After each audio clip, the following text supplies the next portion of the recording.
बच्चों नमस्कार।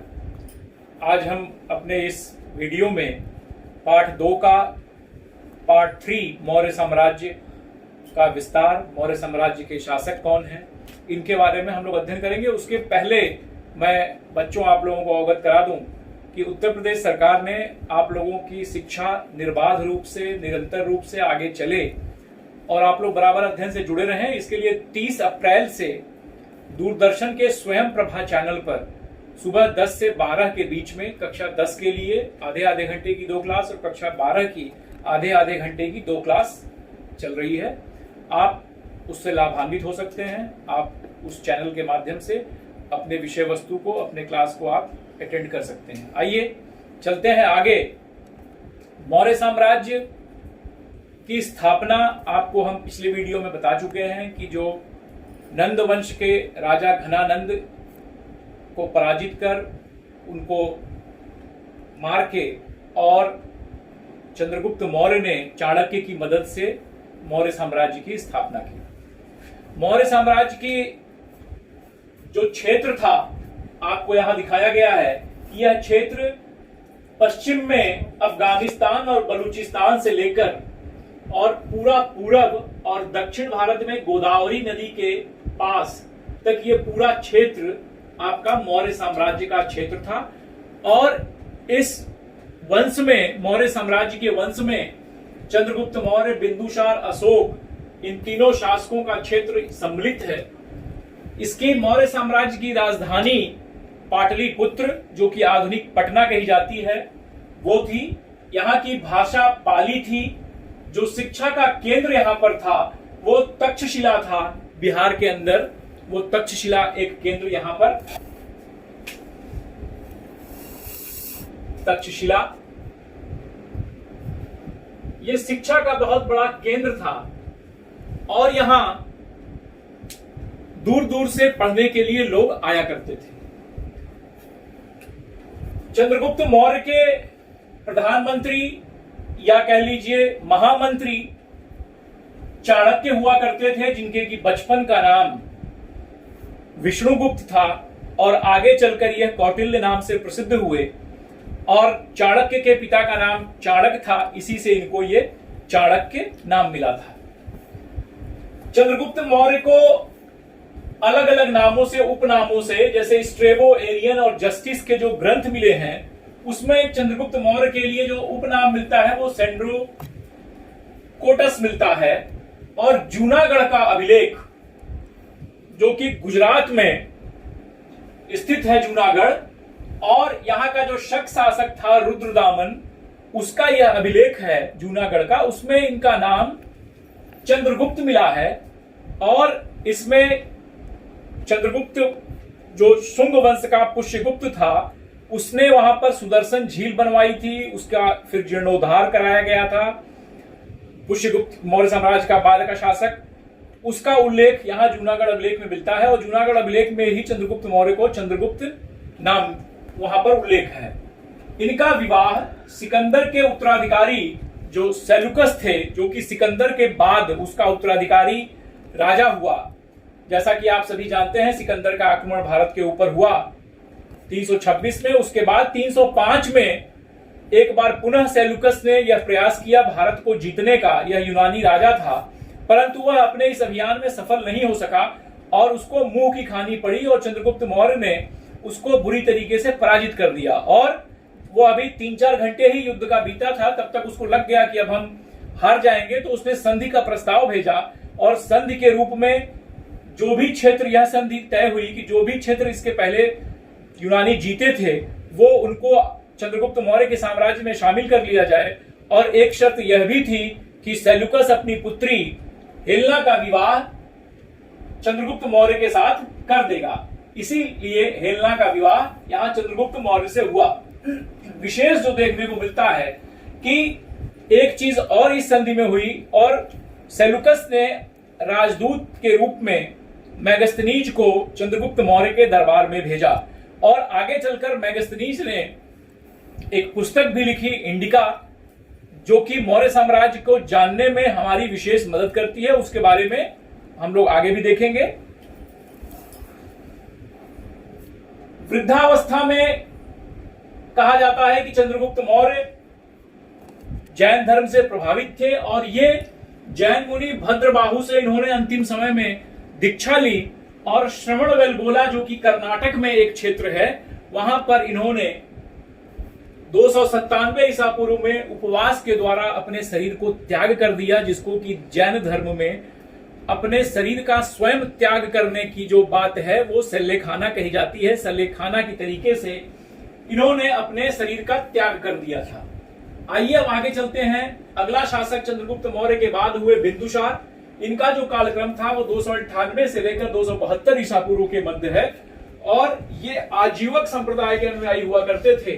चंद्रगुप्त मौर्य के बाद भी प्रारंभिक रूप में चाणक्य इनके महामंत्री थे, परंतु बाद में महामंत्री के रूप में खल्लाटक हो गए।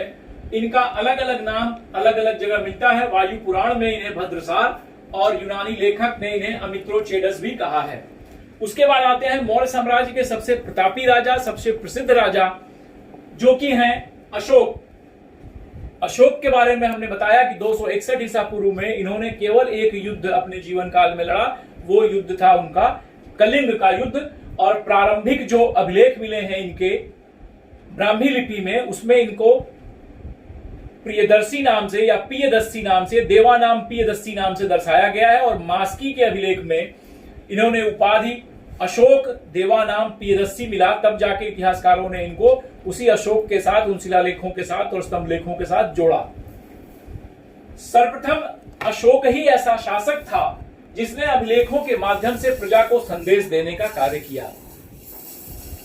आगे चलते हैं। 1837 में हम बता चुके हैं कि 1837 में जेम्स प्रिंसप ने अशोक के अभिलेखों को पढ़ने में सफलता हासिल की थी। सारनाथ स्तंभ का निर्माण अशोक ने ही करवाया था, जिसके शीर्ष पर सिंह बना हुआ है। वह सिंह शक्ति का प्रतीक है और भारत सरकार ने उस शक्ति के प्रतीक को राष्ट्रीय प्रतीक अपना बनाया। मास्की अभिलेख में बता चुके हैं अशोक नाम मिला है।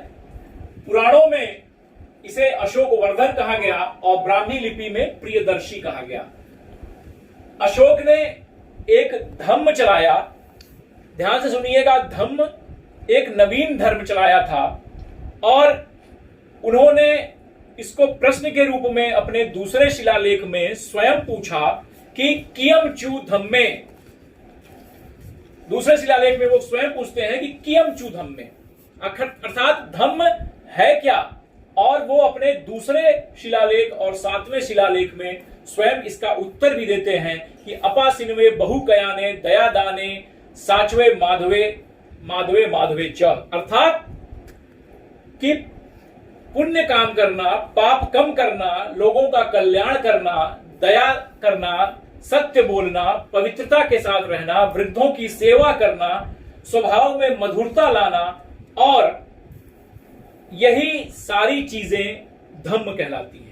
यानी कि जितनी भी नैतिक बातें थी उन्होंने अपने इस धम्म में उसका समावेश किया था।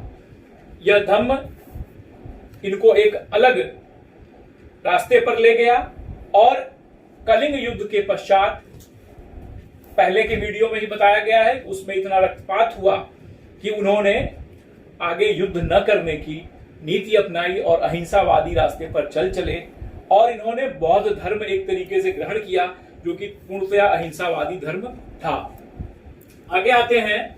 मौर्य वंश की जानकारी हमको कहां कहां से प्राप्त होती है, तो आपको बताएं कि मैगस्थनीज के इंडिका, जो मैगस्थनीज ने जो इंडिका लिखी, उसमें हमें मौर्यकालीन समाज के सामाजिक, आर्थिक, उनके राजनैतिक जीवन के बारे में हमें विस्तार से चर्चा देखने को वहां मिलती है। दूसरा है कौटिल्य का अर्थशास्त्र। कौटिल्य ने, चाणक्य ने एक पुस्तक लिखी और उसका नाम अर्थशास्त्र है और उन्होंने उस अर्थशास्त्र में कहा भी कि तस्या पृथिव्या लाभ पालनोपाय शस्त्रमर्थ शस्त्रमिति, यानी कि मनुष्यों से युक्त भूमि की प्राप्त करने वाला और उसकी रक्षा करने वाले उपायों का निरूपण करने वाले शास्त्र को अर्थशास्त्र कहा जाता है। अर्थात राजस्व की जो व्यवस्था थी वहां की, उस पर उन्होंने विस्तार से प्रकाश डाला है। वहां की जो अशोक के समय की जो राजनैतिक स्थिति थी, जो वहां की सामाजिक स्थिति थी, उसको हम कौटिल्य के अर्थशास्त्र में पढ़ने से अच्छी तरीके से जान सकते हैं।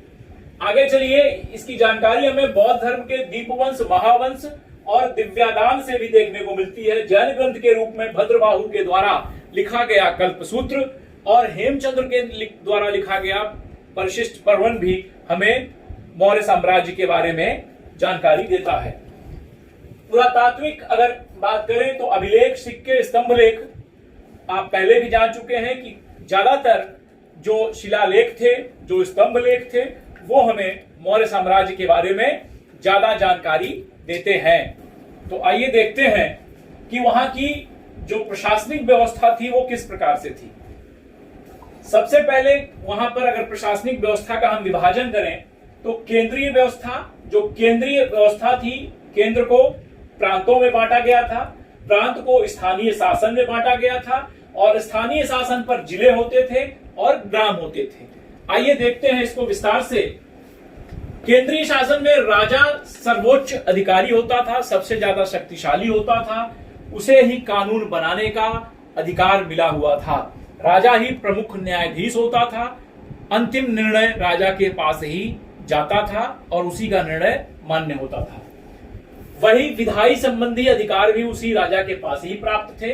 सेना व न्याय का प्रबंध वही देखता था और राजा की मदद करने के लिए एक सैनिक तैयार थे, सेना तैयार थी और वो नौकरशाही नाम से प्रसिद्ध है। अर्थशास्त्र में नौकरशाही का उल्लेख देखने को हमें मिलता है। अर्थशास्त्र में नौकरशाही शब्द का उल्लेख है। ये नौकरशाही कौन थे? जो राज्य के विभिन्न विभागों की देखभाल करते थे और उसके लिए अनेक पदाधिकारियों की नियुक्ति हुई थी बकायदा उस समय। कौन कौन से? सबसे ऊंचा पदाधिकारी जो होता था वो तीर्थ महामात्र या अमात्य के नाम से जाना जाता था और उनकी संख्या लगभग 18 हुआ करती थी। मंत्री, पुरोहित, सेनापति, समाहर्ता, समाहर्ता मतलब कि जो राजस्व की देखभाल करता हो, राजस्व की देखभाल करने वाला, सन्निधाता जिसे कि कोषाध्यक्ष कहा गया है, नायक यानी कि नगर का रक्षक होता था वो, दंडपाल यानी कि पुलिस का आज का जो मुख्य अधिकारी होता है वो उस समय का दंडपाल होता था, दुर्गपाल जो किले की रक्षा करता था उसका सबसे बड़ा अधिकारी होता था वो दुर्गपाल कहलाता था, अंतपाल यानी कि जो सीमा का रक्षक होता था उसे अंतपाल कहते थे। व्यवहारिक एक पद था जो कि प्रधान न्यायाधीश हुआ करता था, वो व्यवहारिक कहलाता था। उसके बाद आइए सेना के लिए, अगर हम सेना की दृष्टि से चलें कि सेना कैसी होती थी, तो सेना दो प्रकार की यहां हमको देखने को मिली है। एक स्थायी सेना होती थी जो कि सीमांतों की रक्षा के लिए मजबूत दुर्ग बनाए गए थे और उन सेनाओं को यहां पर चतुरंगणी सेना कहा गया है, जिसमें कि पैदल सैनिक थे, हाथी थे, रथ थे, घोड़े भी वहां की सेना में देखने को मिलते हैं। समितियां अलग अलग बनाई गई थी, 6 समितियां थी। कोई नौसेना की व्यवस्था देखती थी, कोई चाय पानी की व्यवस्था देखती थी, कोई पैदल की व्यवस्था देखती थी, पैदल सैनिकों की, कोई घोड़े की सेना की व्यवस्था देखती थी। इस प्रकार से 6 समितियों का भी वहां पर निर्माण हुआ था। पुलिस और गुप्तचर, आंतरिक जो मौर्यकालीन समाज है उसकी व्यवस्था के लिए पुलिस व्यवस्था और गुप्तचर की भी व्यवस्था थी। पुलिस व्यवस्था किस प्रकार से वहां पे अपराध होते थे उनका नियंत्रण करने के लिए पुलिस वहां पर बनाई गई थी। पुलिस, उसका काम था कि अपराधियों और अपराध पर नियंत्रण रखना। नगर की शांति व्यवस्था का कार्य नगराध्यक्ष के ऊपर होता था और उसके बाद जो दंडपाल था वो पुलिस विभाग का प्रधान होता था। गुप्तचरों की भी 2 श्रेणियां होती थी। एक श्रेणी थी संस्था, जो कि स्थायी गुप्तचर होते थे, उनकी नियुक्ति स्थायी रूप से हुआ करती थी, और दूसरे जो थे वो संचारी थे। संचारी गुप्तचरों का काम था घूम घूम कर सूचनाओं को एकत्रित करके और अपने राजा तक उन सूचनाओं को पहुंचाना था। न्याय की अगर हम बात करें तो आपको बता चुके हैं कि राजा जो है प्रधान न्यायाधीश होता था और सबसे नीचे ग्राम न्यायालय हुआ करती थी। उसके ग्राम न्यायालय के बाद संग्रहण होता था, संग्रहण नाम का न्यायालय, उसके बाद द्रोणमुख होता था, उसके बाद स्थानीय, फिर जनपद न्यायालय। ये पूरी की पूरी न्यायालय की संरचना थी। अगर हम टैक्स की बात करें, कर की बात करें, तो कर के रूप में उपज, जो हमारा अनाज था, जो उपज था, उपज का 1/4 से लेकर 1/6 भाग तक टैक्स के रूप में लिया जाता था। उन टैक्स को इकट्ठा करने वाला समाहर्ता कहलाता था। और सन्निधाता जो राजकीय कोष की देखभाल करता था उसे हम सन्निधाता नाम से जानते हैं। उसके बाद प्रांत में वह सेम वही चीज केंद्र वाली स्थिति प्रांत में आ गई थी, और प्रांत के बाद वो स्थानीय स्वशासन में जो स्थानीय स्तर पर, जिसे कि अगर हम आज की दृष्टि से तुलना करें तो ये केंद्र हो गया, इसके बाद ये राज्य हो गया, राज्य के बाद जो स्थानीय स्वशासन मंडल, और उसके बाद जो जिले का जो प्रमुख अधिकारी होता था, जैसे डीएम आज है वैसे ही उस समय का जो जिले का अधिकारी होता था वो स्थानिक कहलाता था। और अगर ग्राम में चलें तो ग्राम का जो अधिकारी होता था वो द्रोणमुख होता था। गांव का भी कुछ गांवों के समूह को भी नाम दिया गया था, आइए उसको भी जानते चलें। स्थानिक जो होता था 800 गांवों का एक स्थानिक होता था, जिसमें 800 ग्राम सम्मिलित होते थे। वो एक स्थानिक 800 ग्राम के बराबर होता था, गांव के बराबर। एक द्रोणमुख जो था वह 400 गांवों को मिलाकर एक द्रोणमुख हुआ करता था, और 200 गांवों को मिलाकर एक खरवाटिक होता था, और 100 गांवों को मिलाकर एक संग्रहण होता था, और गांव का जो अधिकारी होता था जिसे हम ग्राम प्रधान कहते हैं वो ग्रामिक होता था। यह हमारे मौर्यकालीन शासन व्यवस्था की पूरी संरचना है। बहुत बढ़िया तरीके से मौर्य साम्राज्य के प्रशासन की व्यवस्था थी, और निश्चित रूप से मौर्य साम्राज्य के शासन महत्वपूर्ण था आगे के इतिहास का अध्ययन करने के लिए, क्योंकि जो प्रशासनिक व्यवस्था पहली बार मौर्य साम्राज्य में देखने को मिलती है वो उसके पूर्व कहीं पर देखने को नहीं मिलती है। इसीलिए यहाँ की प्रशासनिक व्यवस्था हमारे लिए अत्यंत महत्वपूर्ण हो जाती है। तो बच्चों, आज के लिए इतना ही। आगे जब हम आगे के वीडियो में अध्ययन करेंगे तो राजधर्म के नवीन सिद्धांत कौन कौन से हुआ करते थे उसके बारे में हम लोग अध्ययन करेंगे। तब तक के लिए बहुत बहुत धन्यवाद।